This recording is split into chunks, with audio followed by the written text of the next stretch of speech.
Hi, my name is Tony Bradman, and I've written an adaptation of William Shakespeare's Macbeth for the Bloomsbury Readers series published by Bloomsbury Educational. It's a job I really enjoy doing because I'm a big fan of Shakespeare. On that shelf over there, the white books in the middle, they're all Shakespeare. And I think Macbeth is one of his best plays, and certainly one of my favourites. It's a very dark, violent tale of a man who lets his ambition run away with him and pays the price for that. Right from the beginning, it's full of darkness and strange characters.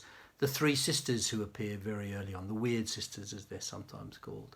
Macbeth digging deeper and deeper into the consequences of what he's done until he can't go back. He has to keep going forward, doing worse and worse things.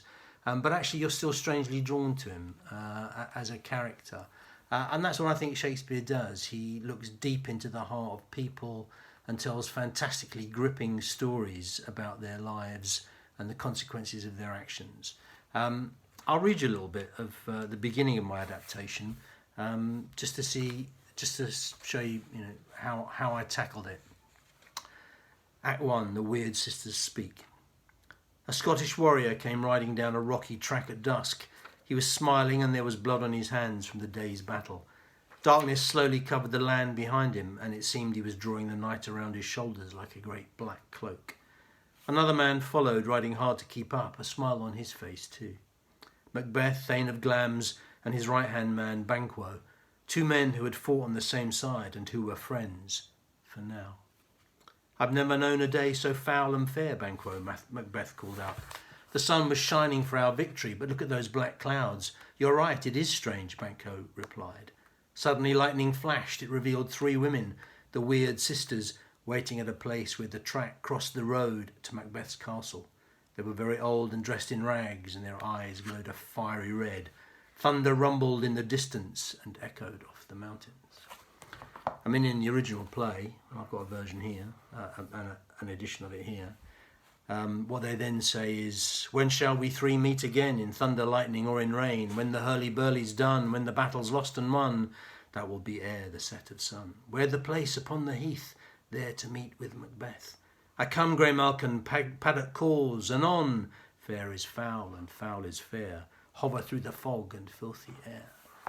And as you'll see, it's kind of almost like a horror story with the darkness and that fog and foulness and the balance between fair and foul. So that runs through the whole play. Things are good and bad, but all at the same time. And the whole world is turned upside down by what Macbeth does. One of the things I always thought about Macbeth was that it's set at a particular time. I mean, Macbeth was a real king. He did exist in Scotland. And that was in the 11th century, which was a period when the Vikings were very powerful in Scotland.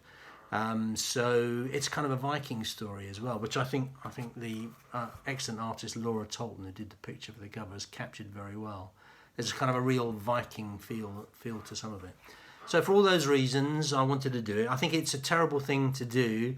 William Shakespeare, I believe, is the greatest writer of all time, and he writes fantastic books, fantastic plays full of great poetry. So I did feel very bad in some ways about taking his words and changing them, making them simpler. But my purpose, and the purpose of this series and this particular book, was really to help you access the best writing that there has been and the best stories.